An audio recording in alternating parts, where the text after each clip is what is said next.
Oh, hi. Sorry. I'm just sorting through some books. I didn't expect you quite so early this morning. I just love books, and I'm getting quite a collection for my granddaughters, and I want to get them in the bookshelf in time for their next visit. I have so many books in my own house. I never go anywhere without a book. I'm always reading.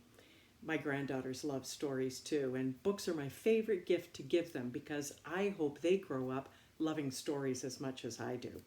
Sometimes we read together from one of these books, and sometimes I just make up a story. That's kind of fun too. Do you like stories? I bet you do. You know who was a great storyteller? Think about it for a second. What's that? You're right. It was Jesus. He was an awesome storyteller, wasn't he? And we have many, many of his stories in the Bible that we can read anytime. You know, Jesus used to do a lot of storytelling and a lot of teaching with parables. Now, what the heck is a parable? Don't worry. Big old fashioned word. What it really means is a story that tells a lesson. Oh, well, that sounds easy enough. Jesus used parables quite a lot, particularly for his followers, but there were really two groups who listened to Jesus talk. Some were his disciples and his followers and people that wanted to learn from Jesus, and some others were just kind of hanging around in the crowd and they weren't really interested. You know, in the Gospel according to Matthew, they asked Jesus, his disciples asked him why he used parables. And he talked to them about his followers being people who could see and hear little glimpses into the kingdom of heaven. Well, that's pretty cool. That means to me that if we listen to Jesus' stories and if we learn from them, we can get closer to God and closer to the kingdom of heaven. Well, that's pretty cool. Who wouldn't want to do that? But not everybody loves stories, and unfortunately, not everybody loved the stories that Jesus told. Jesus referred to them as people who had a hardened heart. And I wonder if there's still some people around like that today. Just a second. I have here a hard-boiled egg, and it has a pretty hard shell on it. I have a toothpick here with a really sharp end on it, and see, I can't poke into the egg. I can't get into the inside. If there were somebody or something inside this egg, they wouldn't be able to hear me or see me because I can't get through to them. But watch for a second.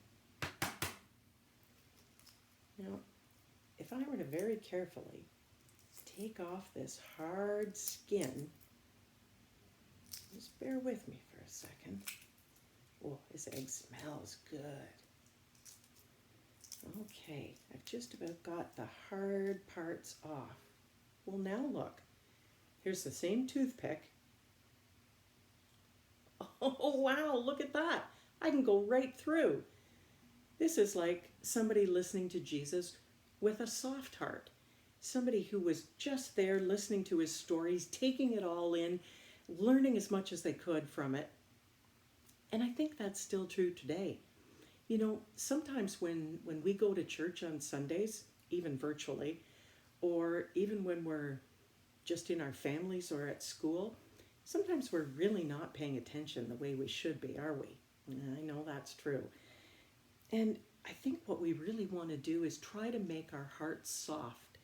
Sometimes maybe the hard stuff is like almost like sin, like things we know we shouldn't do, but we do anyway. And it's that kind of thing that keeps us from getting closer to God.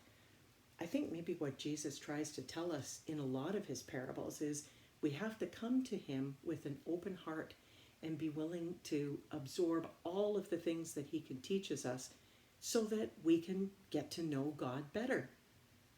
That seems pretty easy, doesn't it? It's not that easy. And God knows that. But the good news is he's really patient with us.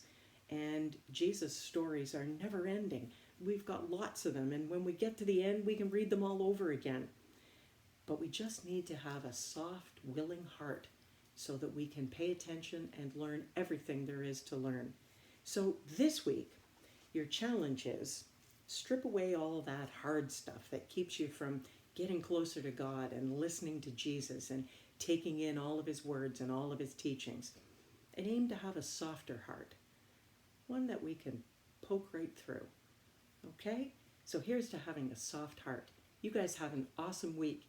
And remember, parables can be just as fun as, well, maybe just as fun as Wilby the Bumblebee.